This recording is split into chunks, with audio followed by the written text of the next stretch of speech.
ధన్యవాదం మిత్రులారా. ఈరోజు రవాణా శాఖకు సంబంధించి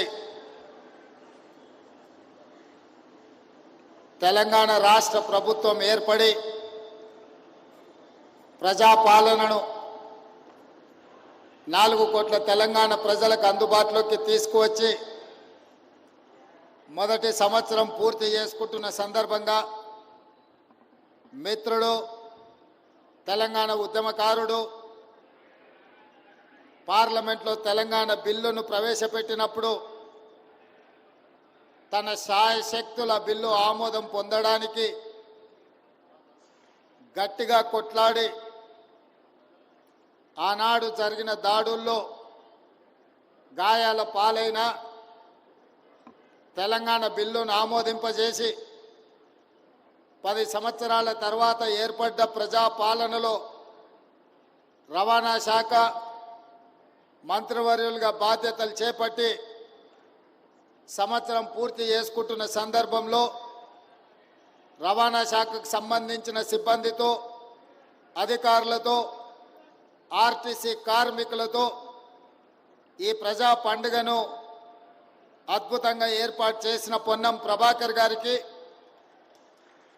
ఈ కార్యక్రమంలో పాల్గొన్న పార్లమెంట్ సభ్యులు బలరాం నాయక్ గారికి, హైదరాబాద్ మేయర్ గద్వాల విజయలక్ష్మి గారికి, అదేవిధంగా స్థానిక శాసనసభ్యులు మాజీ మంత్రివర్యులు మిత్రుడు దానం నాగేందర్ గారికి, అదేవిధంగా శాసనసభ్యులు పరిగి రామ్మోహన్ రెడ్డి గారికి, మాజీ పార్లమెంట్ సభ్యులు మిత్రుడు అంజన్ కుమార్ యాదవ్ గారికి, మిగతా ప్రజాప్రతినిధులకు, ఆర్టీసీ అదేవిధంగా రవాణా శాఖకు సంబంధించిన ఉన్నతాధికారులు, ఇక్కడికి విచ్చేసిన కార్మిక మిత్రులందరికీ కూడా హృదయపూర్వక సంవత్సర శుభాకాంక్షలు. ఈరోజు ఈ కార్యక్రమం ప్రజాపాలన సంవత్సరం పూర్తి చేసుకుంటున్న సందర్భంలో ఈ పండుగను మీ అందరితో కలిసి పంచుకోవాలి. ఈ సంవత్సర పాలనలో రవాణా శాఖ సిబ్బంది సాధించిన విజయాలను తెలంగాణ రాష్ట్ర ప్రజలకు గుర్తు చేయాలని ఒక గొప్ప సంకల్పంతో ఈ కార్యక్రమాన్ని ఏర్పాటు చేసుకొని పోయిన సంవత్సరం ప్రభుత్వం ఏర్పడిన 2 రోజుల్లోనే డిసెంబర్ 7 నాడు ఎల్బీ స్టేడియంలో రాష్ట్ర ప్రభుత్వం ప్రమాణ స్వీకారం చేస్తే ఆనాడు కాంగ్రెస్ పార్టీ ఇచ్చిన 6 గ్యారంటీలలో భాగంగా డిసెంబర్ 9 నాడు మొట్టమొదట ఆర్టీసీ బస్సుల్లో ఆడబిడ్డలకు ఉచిత రవాణా కార్యక్రమాన్ని ప్రారంభించి దాదాపుగా ఈ రోజుకు సంవత్సరం పూర్తి చేసుకోబోతున్నాం. డిసెంబర్ 9, 2024 నాటికి సంవత్సరం పూర్తి చేసుకున్న సంబరాలను మనం జరుపుకోబోతున్నాం. ఇది ఒక గొప్ప విప్లవాత్మకమైన మార్పు. ఆర్టీసీ సంస్థను పునరుజ్జీవింపజేయడంలో ఈ మహాలక్ష్మి పథకం ఎంతో గొప్పగా ఆర్టీసీ కార్మికుల జీవితాలలో ఒక వెలుగును నింపే కార్యక్రమంగా ఈ మహాలక్ష్మి అద్భుతమైన విజయాన్ని సాధించిందని చెప్పి నేను ఈ సందర్భంగా చెప్పదలుచుకున్నా. ఇవాళ మిత్రులారా, మిత్రుడు పొన్నం ప్రభాకర్ గారు చెప్పినట్టు రాజకీయ పార్టీలు, ప్రజాప్రతినిధులు తెలంగాణ రాష్ట్ర సాధనలో విఫలమైనప్పుడు 4 కోట్ల తెలంగాణ ప్రజలు ఇక తెలంగాణ రాదేమో శాశ్వతంగానే అనుమానాలు వ్యక్తం చేస్తూ ఆందోళన చెందుతున్న సందర్భంలో ఆనాడు ఆర్టీసీ కార్మికులు 43,000 కుటుంబాలు పండగ జరుపుకోకుండా ఆర్టీసీతో దిగ్బంధం చేసి తెలంగాణ రాష్ట్రాన్ని స్తంభింపజేసింది. కాబట్టి ఆర్టీసీ కార్మికుల కృషి త్యాగాలు, భార్య బిడ్డలతో ఉపవాసం బండైనా సరే తెలంగాణ రాష్ట్రాన్ని సాధిస్తామని ఉక్కు సంకల్పంతో ఆనాడు సకల జనుల సమ్మెలో సింగరేణి కార్మికులతో పాటు జంగు సైరన్ ఊది తెలంగాణ రాష్ట్రాన్ని సాధించడంలో ఆర్టీసీ కార్మికులు విజయం సాధించిందని చెప్పడానికి ఎవరికి భేషజాలు ఉండాల్సిన పని లేదు. ఇవాళ సింగరేణి కార్మికులు వెలుగులు విరజిమ్మే నల్ల బంగారం ఉత్పత్తిని ఏ విధంగా నిలుపుదల చేసి తెలంగాణ ఉద్యమంలో పాల్గొన్నారో, విద్యుత్ కార్మికులు వేలాదిగా తెలంగాణ ఉద్యమంలో పాల్గొన్నారో, ఆర్టీసీ కార్మికులు అందరికంటే ముఖ్యంగా రాష్ట్రం మొత్తం 43,000 మంది కుటుంబాలు ఉపవాసం పండుకొని తెలంగాణ ఉద్యమ బాట పట్టిండ్రు. కాబట్టి ఈరోజు తెలంగాణ రాష్ట్రం ఏర్పడ్డది. నాకంటే ముందు 2 సార్లు ముఖ్యమంత్రిగా బాధ్యతలు స్వీకరించిన చంద్రశేఖరరావు గారైనా, ఈనాడు ముఖ్యమంత్రిగా బాధ్యతలు చేపట్టిన నేనైనా బాధ్యతాయుతంగా రవాణా శాఖను కాపాడవలసిన అవసరం ఉన్నది.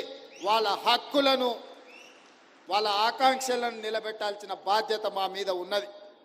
అందుకే ఆ 10 సంవత్సరాల్లో తెలంగాణ రాష్ట్రం వచ్చిన తర్వాత ఆర్టీసీ సంస్థ బాగుపడుతుంది, లాభాల బాటనే నడుస్తుంది, కార్మికుల యొక్క కారుణ్య నియామకాలు జరుగుతాయి, మీ ఫిట్మెంట్ మీకు వస్తుంది, అన్ని రకాలుగా ఉద్యమ సమయంలో చెప్పిన ఆకాంక్షలు నెరవేరుస్తాయని ఆనాడు ఆశించాను. మీ ఆకాంక్షలు నెరవేరకపోవడం వల్ల మళ్ళీ తెలంగాణ రాష్ట్రంలో మీరు ఉద్యమ బాటన పడితే ఆనాటి ప్రభుత్వం నిర్లక్ష్యం చేయడం వల్ల దాదాపుగా 50 మంది ఆర్టీసీ కార్మికులు, నాకు బాగా గుర్తుంది, మీ ఒక ఆర్టీసీ డ్రైవర్ ఖమ్మం జిల్లాకు చెందినవాడు, ఆయన పిల్లలు మంచి ఉద్యోగాలలో ఉండి ఆర్థికంగా స్థితిమంతుడైన తోటి కార్మికుల కోసం ప్రాణ త్యాగం చేసిండు. కనీసం ఆనాడు హాస్పిటల్లో ఆ శవాన్ని పరామర్శించడానికి, ఆ కుటుంబానికి ఒక మనోధైర్యాన్ని ఇవ్వడానికి కూడా ఆనాటి ప్రభుత్వం అనుమతించలేదు. ఆ రోజు ఆ కుటుంబాన్ని కలిసి ఓదార్చి తప్పకుండా మంచి రోజులు వస్తాయి, ఎల్లకాలం తెలంగాణ ఇట్లనే ఉండదు, ఉమ్మడి రాష్ట్రానికంటే తెలంగాణ రాష్ట్రంలో కార్మికుల మీద దౌర్జన్యం జరుగుతుంది, ఇది ఎల్లకాలం సాగదు, మీకు మంచి రోజులు వస్తాయి, ఆ మంచి రోజుల కోసం మనం అందరం కలిసి కొట్లాడదామని చెప్పి ఆ రోజు మాట్లాడడం జరిగింది. ఆ సంకల్పంతో ఏవైతే 6 గ్యారెంటీలు మేము ప్రజలకు ఇచ్చినామో, మా 6 గ్యారెంటీల బ్రాండ్ అంబాసిడర్లు మా పార్టీ కార్యకర్తలతో పోటీ పడి ఆర్టీసీ కండక్టర్లు, డ్రైవర్లు, బస్సు ఎక్కినోళ్లకు, బస్సు దిగినోళ్లకు 6 గ్యారెంటీల గురించి వివరించి ప్రజాపాలన కావాలని కోరుకున్నారు. కాబట్టే ఆనాడు 6 గ్యారెంటీల బ్రాండ్ అంబాసిడర్లుగా ఆర్టీసీ కార్మికులు తమ బాధ్యతను నెరవేర్చిండ్రు. కాబట్టి ఈనాడు ఈ ప్రభుత్వం విజయం సాధించింది. విజయం సాధించిన ప్రభుత్వంలో కార్మికులను ఆదుకోవాలని, దీర్ఘకాలికంగా వాయిదాలు పడుతున్న మీ సమస్యల్ని పరిష్కరించాలని మా ప్రభుత్వం అన్ని విధాల ప్రయత్నం చేస్తుంది. 100% మీ పరిస్థితులు బాగుపడ్డాయనో, మీ సమస్యలు పరిష్కారం అయినాయనో నేను చెప్పను, కానీ కీలకమైన అంశాల పట్ల ఈ ప్రభుత్వం నిర్దిష్టంగా సమస్యల్ని పరిష్కరించడానికి ప్రయత్నం చేస్తుంది. ఆనాడు నష్టాలలో ఉన్న సంస్థ మహాలక్ష్మి పథకం ప్రవేశపెట్టినాక ఈ 11 నెలల్లో దాదాపుగా 115 కోట్ల మంది ఆడబిడ్డలు, మళ్ళొక్కసారి చెప్తున్న మీడియా మిత్రులకు, ఇప్పటి వరకు డిసెంబర్ 9, 2023 నుండి నవంబర్ 30 తారీఖు 2024 వరకు దాదాపుగా 11 నెలల 20 రోజుల్లో 115 కోట్ల మంది ఆడబిడ్డలు ఆర్టీసీలో ఉచిత బస్సు రవాణా సౌకర్యాన్ని వినియోగించుకున్నారు.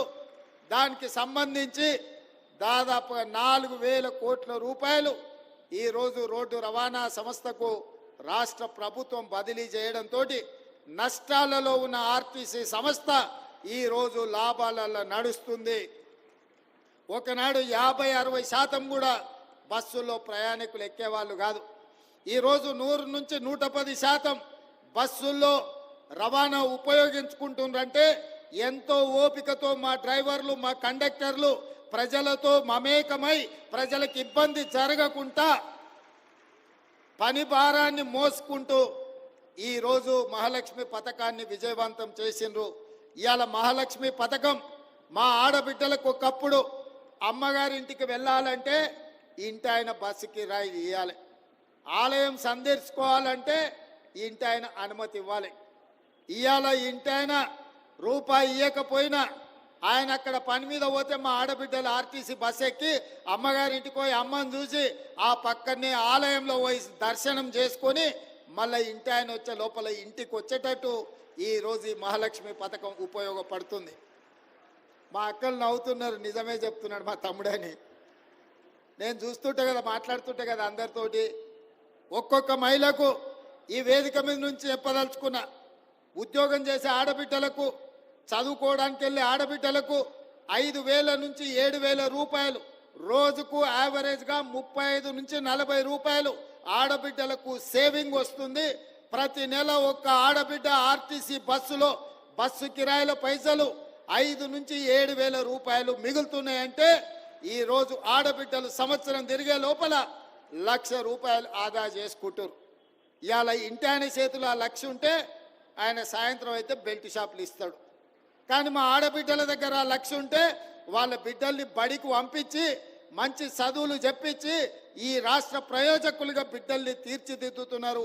పండగ వస్తే ఆడబిడ్డకు బట్టలు పెట్టాలన్న ఆలోచన ఈ సేవింగ్స్తో చేస్తున్నారు. ఇంటి కిరాయి కొంచెం మంచిగా ఉండాలి, పండుగ వస్తే బాగా చేసుకోవాలని ఈ 5 నుంచి 7,000 రూపాయలు ప్రతి నెల మా వాళ్ళకి ఏదైతే మిగులుతున్నాయో ఈరోజు ఆ రకంగా కుటుంబాన్ని ఆదుకోవడానికి ఉపయోగపడుతున్నాయి. ఇదే కాదు, 200 యూనిట్లు పేదవాళ్ళ ఇంటికి ఉచిత కరెంటు 200 యూనిట్లు ఇవ్వడంతో దాదాపుగా 700-800 రూపాయలు ఈరోజు పేదవాళ్లకు మిగులుతున్నాయి. అదేవిధంగా 500 రూపాయల సిలిండర్, నెలకొక్క సిలిండర్ వేసుకున్న యావరేజ్గా 500 రూపాయలు అట్లా మిగులుతున్నాయి. అంటే 6 గ్యారంటీలలో ఆడబిడ్డలకు బస్సు ఉచిత ప్రయాణం కావచ్చు, పేదవాళ్లకు 200 యూనిట్లు ఉచిత కరెంటు కావచ్చు, 500 రూపాయల సిలిండర్ కావచ్చు, రాజీవ్ ఆరోగ్యశ్రీ ద్వారా ఇంట్లో పేదవాళ్ళకి ఏ ఇబ్బంది వచ్చినా 10 లక్షల రూపాయలు కార్పొరేట్ వైద్యాన్ని అందించడం ద్వారా యావరేజ్గా ప్రతి నెల సరాసరిగా చూసుకున్న 10,000 రూపాయలు ఈరోజు ప్రతి కుటుంబానికి ప్రత్యక్షంగా ఆర్థిక ప్రయోజనం చేకూర్చే విధంగా ఈరోజు ఈ పథకాలు అమలు జరుగుతున్నాయి. ఇదే కాదు, ఈరోజు బోనస్ ఒట్లు పండించిన వాళ్లకు గతంలో మీకు తెలుసు, ఊరేస్తే ఊరేసుకున్నట్టే అని ఆనాటి పెద్దలు చెప్పిండ్రు. ఆ మాట చెప్పిన పెద్ద మనిషి మాత్రం ఆయన ఫామ్ హౌస్లో 150 ఎకరాలలో వరి పండించుకున్నాడు. ఆయన పండించిన ఒట్లలో మరి బంగారం ఉందేమో నాకు తెలియదు, కానీ కావేరీ సీడ్స్ అనే సంస్థ 4,200 రూపాయలు క్వింటాల్కి ఇచ్చి కొన్నదయా. మరి దొరలు పండిస్తే ఆ ఒట్లలో బంగారం ఉంటుందేమో నాకు తెలియదు, కానీ గజ్వేల్ ఫామ్ హౌస్లో రాష్ట్రమంతా ఊరేస్తే ఊరేసినట్టు అని రైతాంగానికి చెప్పి వారు మాత్రం 150 ఎకరాలల్లో వరి పండించుకుంటే కావేరీ సీడ్స్ 4,200 రూపాయలు క్వింటాల్కి ఇచ్చి కొనుగోలు చేసింది. ఆనాటి పరిస్థితులు అవి. మరి ఈనాడు రైతాంగం కష్టాలు గుర్తించి రైతులను ఆదుకోవాలని, వ్యవసాయం దండుగ కాదు వ్యవసాయాన్ని పండుగ చేయాలని, ఇది రైతు రాజ్యమని నిరూపించడానికి 25,35,000 మంది రైతు కుటుంబాలకు మొదటి సంవత్సరంలోనే 21,000 కోట్ల రూపాయల రైతు రుణమాఫీ చేసి 2 లక్షల రూపాయల వరకు రైతులకున్న అప్పుల నుంచి రుణ విముక్తుల్ని చేసి ఇవాళ 25 లక్షల మంది రైతులను అప్పుల ఊబిలో నుండి బయటికి తీసుకొచ్చినాం. 21,000 కోట్ల రూపాయలు రైతుల ఖాతాలో వేసినాం. ఇదే కాదు, ఊరేసుకుంటే ఊరేసుకున్నట్టు కాదు, ఊరేసుకోండి గిట్టుబాటు ధర ఇవ్వడమే కాదు, మీకు 500 రూపాయల బోనస్ ఇస్తామని చెప్పి ఇవాళ ఈ రాష్ట్రంలో రైతాంగాన్ని వరి పండించమని ప్రోత్సహించినందుకు ఈరోజు భారతదేశంలోనే రికార్డు. స్వతంత్రం వచ్చినప్పటి నుంచి ఈనాటి వరకు ఉమ్మడి రాష్ట్రంలో కానీ పంజాబ్ రాష్ట్రంలో కానీ ఏ రోజు కూడా 1,53,00,000 మెట్రిక్ టన్నుల వరి ధాన్యం ఉత్పత్తి చేయలేదు. మొట్టమొదటిసారి తెలంగాణ రాష్ట్రంలో ఈ వానాకాలంలో రైతులు 1,53,00,000 మెట్రిక్ టన్నుల వడ్లు పండించి దేశానికే ఆదర్శంగా నిలబడ్డారు.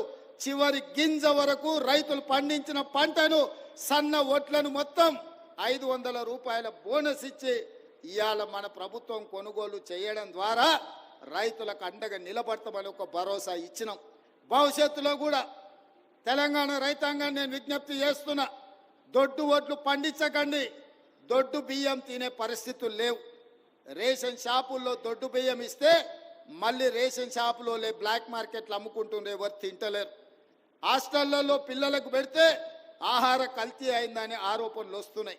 అందుకే తెలంగాణలో ఉండే SC, ST, BC, minority Kasturba పాఠశాలలతో పాటు మధ్యాహ్న భోజన పథకంతో పాటు రేషన్ షాపుల్లో ప్రతి వాడికి సన్న బియ్యం ఇయ్యాలని తెలంగాణ రాష్ట్ర ప్రభుత్వం నిర్ణయించుకున్నది. తెలంగాణ గడ్డ మీద ఈ నేలలో పండిన ఒట్లే సన్న ఒట్లు పండించండి, తెలంగాణ సోన పండించండి. ప్రతి పేదవాడికి సన్న బియ్యం ఇవ్వడం ద్వారా రీసైక్లింగ్ బియ్యం మాఫియాను కూకటి వేళ్లతో పెకిలించి ఈరోజు పేదవాళ్లకు సన్న బియ్యం ఇద్దాం. అందుకే తెలంగాణ రైతాంగానికి నా విజ్ఞప్తి, సన్న ఓట్లే పండించండి. మీరు పండించిన ప్రతి గింజకు 500 రూపాయల బోనస్ ఇచ్చి కొనుగోలు చేసే బాధ్యత రాష్ట్ర ప్రభుత్వం తీసుకుంటుంది. ఇది తెలంగాణ విద్యార్థులతో పాటు తెలంగాణ పేదోళ్లకు మేలు జరుగుతుంది. అందుకే సన్న ఓట్లను పండించమని ఈరోజు నేను విజ్ఞప్తి చేస్తున్నా. ఇన్ని పథకాలు ఇవే కాదు, తెలంగాణ ఉద్యమమే నిరుద్యోగ సమస్య, ప్రభుత్వ ఉద్యోగ ఖాళీల భర్తీలు. ఇంతకుముందు మిత్రుడు పొన్నం ప్రభాకర్ గారు చెప్పారు, వాళ్ళు నోటిఫికేషన్లు ఇచ్చాను, మేము నియామక పత్రాలు ఇచ్చినామని. 10 ఏళ్ళు మిమ్మల్ని నియమించొద్దని ఎవరైనా అడ్డం పడ్డారా? అన్ని శాఖలు మీ చేతుల్లోనే ఉన్నాయి కదా. అన్ని వ్యవస్థలు మీరే పట్టు బిగించిండ్రు కదా. అన్ని వ్యవస్థలను మీరే కబ్జా పెట్టుకొని మీ చుట్టపైన ఆర్టీసీలో ఎన్ని రకాలుగా చెలాయించిండో నేను చెప్పాల్సిన అవసరం లేదు. మీ అందరికీ రవాణా శాఖలు ఉన్న ప్రతి ఒక్కరికి తెలుసు కదా. హోంగార్డు నుంచి కమిషనర్ వరకు ఒక్క చిన్న ఉద్యోగి మొత్తం రవాణా వ్యవస్థనే మొత్తం తన కబంధ హాస్తాల్లో పెట్టుకొని నడిపించిండు కదా. రవాణా నియామకాలు మేమేమన్నా చేయొద్దన్నమా? మీకు అసలు ఉద్దేశమే లేదు, మీకు లక్ష్యమే లేదు. నోటిఫికేషన్లు ఇచ్చి గాలి కొదిలేసి చాట్ల తవుడు పోసి ఏదో తాకట్టు పెట్టినట్టు ఈరోజు మీరు నోటిఫికేషన్లు ఇచ్చి కోర్టులో లిటిగేషన్లు మీరే ఏపించి ఎక్కడ కూడా నియామకాలు జరగకుండా మీరు అడ్డం పడితే ఆ చిక్కుముళ్ళను అన్నిటిని కూడా మేము వచ్చినాక ఇప్పినాం. మొదటి ప్రాధాన్యత నిరుద్యోగ సమస్య అనుకున్నాం. అందుకే మీరు నోటిఫికేషన్లు ఇచ్చి పారిపోతే 10 సంవత్సరాలు నియామకాలు చేపట్టకపోతే కోర్టుల్లో మూలుగుతున్న కేసులను అన్నిటిని పరిష్కరించి నిన్నటి గ్రూప్ 4 నియామకాలతోని మొదటి సంవత్సరంలో 55,143 ప్రభుత్వ ఉద్యోగ నియామకాలు చేపట్టి ఇంక్లూడింగ్ మీ డిపార్ట్మెంట్లో కారుణ్య నియామకాలే కాకుండా 113 మంది మీ ట్రాన్స్పోర్ట్లో ఆఫీసర్స్ నియామకంలో 97 మంది నియామక పత్రాలు మీ ట్రాన్స్పోర్ట్ కార్యాలయంకి వచ్చి నేను ఇచ్చిన వాటితో సహా ఈరోజు 55,143 ఉద్యోగాలు ఈరోజు మేము ఇచ్చినాం. ఎల్బీ స్టేడియంలో ఇచ్చినాం, పెద్దపల్లిలో ఇచ్చినాం, ఇక్కడ అంబేద్కర్ సాక్షిగా ఇక్కడ పట్టాలు ఇచ్చినాం. ఇంతమందికి ఉద్యోగాలు ఇచ్చిన రాష్ట్రం ఏదైనా ఉందా అని నేను అడుగుతున్నా. దేశంలో ఉన్న 29 రాష్ట్రాలలో అధికారంలో ఉన్న గొప్ప గొప్ప నాయకులుగా చెప్పుకునే వాళ్ళను ప్రధానమంత్రితో సహా దిగిపోయిన ముఖ్యమంత్రి కూడా నేను సవాలు విసురుతున్నా. స్వతంత్రం వచ్చినప్పటి నుంచి ఏ ఒక్క సంవత్సరమైనా ఏ రాష్ట్రమైనా 55,000 ఉద్యోగాలు ఇచ్చిన చరిత్ర ఉన్నదా? తెలంగాణ గడ్డ మీద నా ప్రభుత్వం, మా ప్రభుత్వం, మీ ప్రభుత్వం, ప్రజా ప్రభుత్వం 55,000 ప్రభుత్వ ఉద్యోగ నియామక పత్రాలు అందించడం ద్వారా ఏ లక్ష్యం కోసం నిరుద్యోగ యువకులు ఉద్యమాల బాట పట్టినరో, ఏ లక్ష్యం కోసం శ్రీకాంతాచారి, కానిస్టేబుల్ కిష్టయ్య, యాదయ్య, ఈశాన్ రెడ్డి, వేణుగోపాల్ రెడ్డి ప్రాణ త్యాగాలు చేసినరో ఆ లక్ష్య సాధనలో మొదటి సంవత్సరంలో 55,000 ఉద్యోగ నియామక పత్రాలు ఇచ్చి ఆ దిశగా మా ప్రభుత్వం అడుగులు వేస్తుంది. వాళ్ళ లక్ష్యం కోసం వాళ్ళు కన్న కలలను నెరవేర్చడానికి ఈరోజు మా ప్రభుత్వం నిరంతరం కృషి చేస్తుంది అని నేను ఈ వేదిక మీద నుంచి గొప్పగా నేను చెప్పదలుచుకున్నా. ప్రతి వాళ్ళను తలలు లెక్క పెడతాం. ఎవరికైనా అనుమానం ఉంటే ఇదే నక్లెస్ రోడ్డు మీద 55,143 మందిని ఇక్కడ పిలిపిస్తాం. మోడీ గారు, చంద్రశేఖరరావు గారు ఇక్కడ నిలబడండి, ఒక్కొక్కరి తల పెట్టుకోండి. ఒక్క తల తగ్గినా ఇక్కడనే మీకు క్షమాపణ చెప్పడానికి ముఖ్యమంత్రిగా నేను సిద్ధంగా ఉన్నా. ఇది మా చిత్తశుద్ధి, ఇది మా పట్టుదల, ఇది మా పరిపాలనకు గీటురాయి. అందుకే ఈరోజు ఈ లక్ష్య సాధనలో మేము ముందుకు వెళ్ళాలి అంటే ఇంకా మీరు మమ్మల్ని బలంగా ఆశీర్వదించాలి. ఇవాళ ఢిల్లీ నగరం మీరు చూస్తున్నారు టీవీలలో పేపర్లలో, వాయు కాలుష్యం పెరిగిపోయి, శబ్ద కాలుష్యం పెరిగిపోయి ఢిల్లీ నగరానికి సెలవు ఇచ్చింది. పాఠశాలలలో పిల్లలు బడికి పోయే పరిస్థితి లేదు, ఇంటికాడ ఆన్లైన్లో చదవమంటారు, ఉద్యోగస్తులు ఆఫీసులకు పోయే పరిస్థితి లేదు, పార్లమెంటు జరిగే పరిస్థితి లేదు. నిన్నగాక మొన్న నితిన్ గడ్కరీ గారు సెంట్రల్ ట్రాన్స్పోర్ట్ మినిస్టర్ స్పష్టంగా చెప్పింది, ఢిల్లీకి వస్తే నా ఆరోగ్యం దెబ్బతింటుంది, నేను ఢిల్లీకి రానని ఒక కేంద్ర మంత్రి చెప్పిండంటే ఈరోజు ఢిల్లీ దేశ రాజధానిలో ఉన్న పరిస్థితులు, కాలుష్యాన్ని ఒక్కసారి అంచనా వెయ్యండి అని చెప్పి నేను ఈ తెలంగాణ ప్రజానికానికి నేను చెప్పదలుచుకున్నా. కేంద్ర మంత్రిగా ఉన్న నితిన్ గడ్కరీ గారు స్వయంగా స్టేట్మెంట్ ఇచ్చారు, ఢిల్లీలో పొల్యూషన్ అనేది పీక్స్ పోయింది, నేను ఢిల్లీకి వచ్చినప్పుడల్లా నా ఆరోగ్యం దెబ్బతింటుంది, దీన్ని ఏం చేయాలో తెలియని పరిస్థితి వచ్చిందని ఢిల్లీ మొత్తాన్ని సెలవు ప్రకటించి ఢిల్లీని బంద్ పెట్టే పరిస్థితి వచ్చింది. అంటే తొందరలోనే ఢిల్లీ నివాస యోగ్యత పట్టణాల నుంచి తొలగించి అక్కడ ఉంటున్న వాళ్ళు ఇతర ప్రాంతాలకు తరలి వెళ్ళిపోయే పరిస్థితి ఉంది. అదేవిధంగా బెంగళూరులో ట్రాఫిక్ జాములు మీరు చూసారు, చెన్నైలో వర్షాలు వస్తే పడవల్లో తిరిగే పరిస్థితి మీరు చూసారు, ముంబైలో కొట్టుకుపోతున్న పరిస్థితులు మీరు చూస్తున్నారు. కలకత్తా గురించి నేను చెప్పాల్సిన అవసరమే లేదు, ప్రపంచంలో చెత్త నగరం కింద పోటీ పడితే కలకత్తా ఫస్ట్ వచ్చేటట్టు ఉన్నది. ఈ మహానగరాలల్లో 6 నగరాలు ఉంటే ఢిల్లీ, ముంబై, చెన్నై, కలకత్తా, బెంగళూరు, హైదరాబాద్ మన ఒక్కరమే కాస్తో కూస్తో బాగున్నాం. ఈ బాగున్న నగరం వేగంగా కాలుష్యం వైపు ప్రయాణం చేస్తుంది. ఈ కాలుష్యాన్ని నియంత్రించాలంటే ఆర్టీసీ కార్మికులు, రవాణా శాఖ సిబ్బంది నడుం బిగిస్తే తప్ప ఈ కాలుష్యాన్ని నియంత్రించలేని పరిస్థితి ఉన్నది. సామాజిక బాధ్యత, ఇది ఉద్యోగం కాదు, ఇది భావోద్వేగం. ఈ నగరం నిర్మానుష్య నగరంగా మారకుండా ఉండాలి అనంటే రవాణా శాఖ క్రియాశీలకంగా పనిచేయాలి, చట్టాలను పకడ్బందీగా అమలు చేయాలి, ఈ నగరంలో కాలుష్యాన్ని వెదజల్లుతున్న వాహనాలను నియంత్రించాలి, నియంత్రించడమే కాదు నిరోధించాలి. నిరోధించిన వాటిని 15 సంవత్సరాలు పూర్తయితే వాటిని స్క్రాప్కు పంపించాలి. అందుకే స్క్రాప్ పాలసీ తీసుకొచ్చినాం. కాలం చెల్లిన వాహనాలను స్క్రాప్కు పంపించాల్సిన బాధ్యత మీ మీదనే ఉన్నది. అదేవిధంగా ఇవాళ డీజిల్, పెట్రోల్, ఇతర ఇంధనాల వల్ల విపరీతమైన కాలుష్యాన్ని వెదజల్లుతున్నాయి. మరి దీన్ని నియంత్రించాల్సిన బాధ్యత మన మీద లేదా? అందుకే ఈరోజు మనం ఈ ఎలక్ట్రిక్ వాహనాల కోసం రవాణా ఛార్జెస్ 0 చేసినాం. ఒక్క పైసా లేదు, వెహికల్ కొనుక్కుంటే వితౌట్ ఎనీ ఫీజ్ మనం బండ్లను రిజిస్ట్రేషన్ చేస్తున్నాం. కాబట్టి ఈరోజు నగరంలో ఆ వాహనాల కొనుగోలు పెరగాల్సిన అవసరం ఉన్నది. ప్రజలకు అవగాహన కల్పించాల్సిన బాధ్యత అధికారుల మీద ఉన్నది.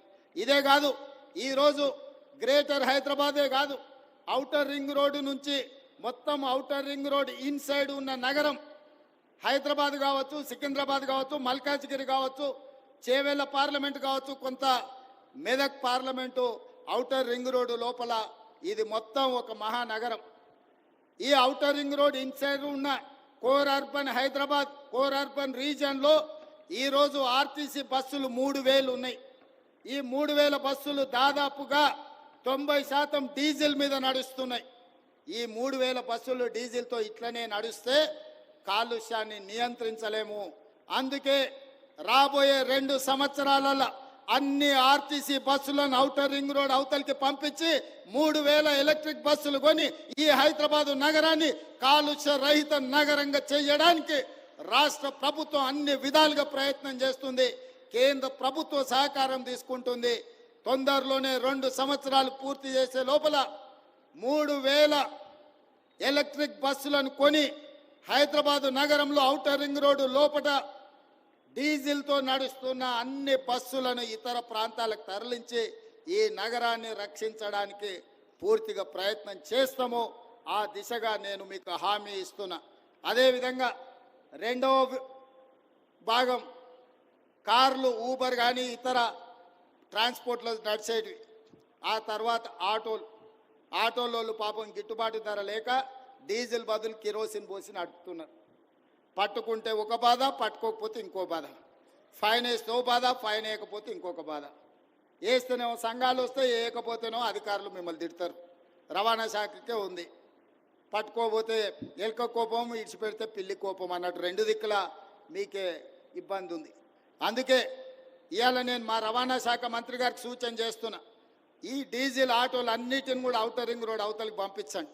వాళ్ళందరూ ఎలక్ట్రిక్ ఆటోలు కొనుక్కుంటే వాళ్ళకి ఏ రకంగా మనం ప్రత్యేక పథకాలు ఇవ్వగలమో వాటిని మీ అధికారులతో మాట్లాడి ఒక ప్రణాళిక తీసుకురండి. ప్రతి పేదవాడు ఎలక్ట్రిక్ ఆటో కొని హైదరాబాదు నగరంలో నడుపుకుంటే వాళ్ళని ఏ విధంగా ఆదుకోవాలనో ఒక ప్రత్యేకమైన పథకం తీసుకురండి. ఈ నగరంలో తిరుగుతున్న డీజిల్ ఆధారిత ఆటోలన్నిటిని కూడా నగరం బయటికి పంపించడం ద్వారా ఈ నగరాన్ని కాలుష్య రహిత నగరంగా తీర్చిదిద్దాలి. ఇవే కాదు, చెరువులు, కుంటలు, నాలాలు ఆక్రమించుకున్నారు. ఇవాళ ఆక్రమించుకోవడంతో ఆ చెరువులలో ఉండాల్సిన నీళ్లు, తగ్గాల్సిన కాలుష్యం రోడ్ల మీదకి వస్తుంది. రోడ్ల మీద నుంచి మన ఇండ్లకు వస్తుంది. ఇండ్లకు వచ్చిన కాలుష్యం మనం పీల్చుకుంటే గుండెలకు పోతుంది. దాంతో క్యాన్సర్ వస్తుంది, విపరీతమైన రోగాలు వస్తున్నాయి. మనకు మనమే విధించుకున్న మరణ శిక్ష ఇది. ఈ మరణ శిక్ష నుంచి బయటపడాలంటే దేవుడిచ్చిన వరం మూసీ నది. మూసీ నదిని పునరుజ్జీవింపజేసుకొని మూసా పరివాహక ప్రాంతం, ఈసా పరివాహక ప్రాంతం నుంచి వచ్చే నీళ్లు వర్షాకాలంలోనే వస్తాయి. కానీ సంవత్సరం మొత్తం మూసీ కలకలలాడాలంటే గోదావరి నదిని మూసీతో అనుసంధానం చేసి ఉస్మాన్ సాగర్, హిమాయత్ సాగర్ నుంచి మూసీ మొత్తం ఎప్పటికప్పుడు మంచి నీళ్లను ప్రవహింపజేయడం ద్వారా ఈ మూసీలో ఉన్న కాలుష్యాన్ని కడగొచ్చు. హైదరాబాదు నగరాన్ని పట్టి పీడిస్తున్న ఈ కలుషితమైన వాతావరణం నుంచి మన నగరాన్ని కాపాడుకోవచ్చు. ఇవన్నీ చెయ్యాలి, ఇవన్నీ జరగాలి అంటే మీ ఆశీర్వాదం ఉండాలి. అందుకే ఈరోజు ఈ నగరాన్ని కాలుష్యం నుంచి కాపాడాలి. మన కళ్ళ ముందల్నే స్పెయిన్ మన చూసినాం. కొన్ని వేల కార్లు, కొన్ని లక్షల కోట్ల రూపాయల నష్టం స్పెయిన్లో కొట్టుకుపోయింది. అది వేరే దేశం. కానీ ఢిల్లీ మనం కళ్ళతో చూసినాం, చెన్నై మన కళ్ళతో చూసినాం, ముంబై మన కళ్ళతో చూసినాం. మరి మన హైదరాబాద్ను కూడా ఇంకొక కల్లోలిత నగరంగా మనం మార్చుకుందామా? లేదా కొంత కఠినమైన నిబంధనలు పాటించి వాటిని అమలు చేయడం ద్వారా రవాణా శాఖకు మనం సహకరించి ఆర్టీసీ కార్మికులను మనం ప్రోత్సహించి ఈ కాలుష్యాన్ని నియంత్రించినప్పుడే మన బతుకులు బాగుపడతాయి, మన జీవన ప్రమాణాలు పెరుగుతాయి. మనం ఇంకా 100 ఏళ్ళు బతకడానికి అవసరమైన వాతావరణాన్ని నగరంలో తెచ్చుకోవాలి. ఈ నగరంలో ఇవన్నీ తెచ్చుకోవాలి అని అంటే రవాణా శాఖ పూర్తి స్థాయిలో పని చెయ్యాలి, ప్రజలు వాళ్లకు సహకరించాలి. అందుకే మిత్రులారా, ఈ హైదరాబాదు నగరాన్ని కాలుష్య రహిత నగరంగా మార్చడానికి అవసరమైన నియమ నిబంధనలు, విధి విధానాలను మా ప్రభుత్వం తీసుకొస్తుంది. కొన్నిసార్లు నిబంధనలు కఠినతరమైన వాటిని అమలు చేస్తాం. అధికారులకు వాటిని అమలు చేసేటప్పుడు స్వేచ్ఛనిస్తాం. మీరందరి నగరం మనది, ఈ నగరంలో మనమే ఉన్నాం. మనం కాదు, మన భవిష్యత్ తరాలు ఇక్కడ నివసించాలి. ఈ నగరం అద్భుతంగా రాణించాలి. ఈ నగరం విశ్వ నగరంగా అభివృద్ధి చెందాలి అని అంటే మా రవాణా శాఖ పూర్తి స్థాయిలో పని చెయ్యాలి. సంపూర్ణంగా మీరు చేస్తారనే నమ్మకం, విశ్వాసం నాకున్నది. మా మిత్రుడు పొన్నం ప్రభాకర్ గారు ఏ విధంగా అయితే తెలంగాణ ఉద్యమంలో క్రియాశీలక పాత్ర పోషించిండో, ఈ కాలుష్యాన్ని తరమడంలో కూడా అదే విధంగా ఒక ఉద్యమకారుడు అవతారం ఎత్తి ఈ కాలుష్యాన్ని పారదోలి ఈ నగరాన్ని కాపాడుకోవడానికి, ఒక అద్భుతమైన నగరంగా నిర్మించుకోవడానికి మీ అందరి సహకారం ఉండాలి. మీ సమస్యల్ని ఎప్పటికప్పుడు చర్చించడం ద్వారా మీ సమస్యల్ని పరిష్కరించుకుంటూ ముందుకు వెళ్తాం. ఈ సంవత్సరం ఏ విధంగా అయితే మీరు సహకరించారో భవిష్యత్ కాలంలో కూడా మీ సహకారం సంపూర్ణంగా ఉండాలని తెలియజేస్తూ మీ అందరి దగ్గర సెలవులు తీసుకుంటున్న మిత్రులారా.